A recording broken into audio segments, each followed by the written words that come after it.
بہنیں جب تمہارے گھر آنا چھوڑ دیں تو سمجھ جانا کہ تمہاری زندگی میں دو چیزیں ختم ہو چکی ہیں۔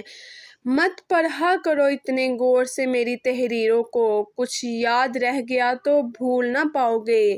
ہم اکثر یہ کہتے ہیں کہ کوئی بھی مرد کو مجبور نہیں کر سکتا، اگر وہ کسی سے محبت کرے تو اس کو لازمی حاصل کر لیتا ہے۔ غلط کہتے ہیں۔ میں نے مردوں کو بھی مجبور ہوتے دیکھا ہے، کبھی اپنے ماں باپ کے سامنے تو کبھی بہنوں کا گھر بچاتے۔ اپنی غلطیوں پر ندامت اچھی چیز ہے، لیکن خود سے مایوسی انسان کو اپنی نظروں میں گرا دیتی ہے۔ یہ واقعہ ایک نوجوان کا ہے جو اپنی زندگی سے مطمئن نہیں تھا۔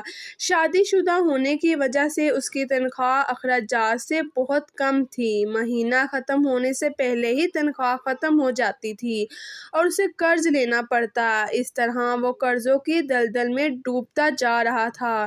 اس کو یقین ہو گیا کہ زندگی ایسے ہی گزرے گی۔ ایک دوست نے اسے مشورہ دیا، میری رائے یہ ہے کہ تم اپنی تنخواہ میں سے کچھ حصہ صدقہ کے لیے نکال دو۔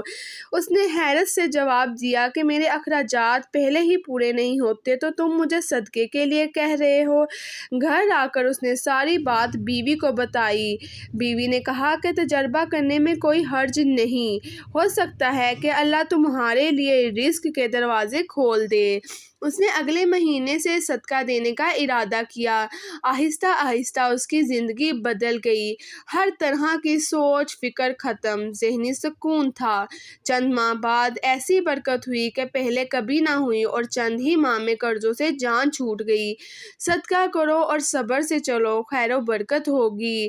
دنیا میں ہر چیز بہانے سے ملتوی کی جا سکتی ہے مگر تقدیر اور موت نہیں۔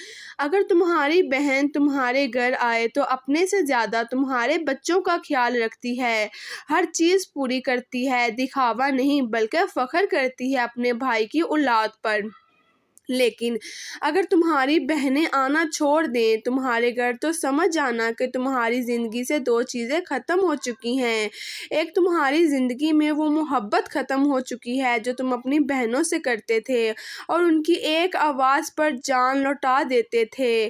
دوسرا، تمہاری زندگی میں احساس اور بہنوں کی قدر بھی ختم ہو چکی ہے، کیونکہ جب تم ان کو کوئی اہمیت نہیں دیتے اور جب وہ تمہارے گھر آئیں اور تم ان کے سامنے منہ پھیلو تو وہ سمجھ جاتی ہیں کہ ہمارے بھائی کو اب ہماری ضرورت نہیں رہی، اس لیے وہ تمہارے گھر آنا چھوڑ دیتی ہیں۔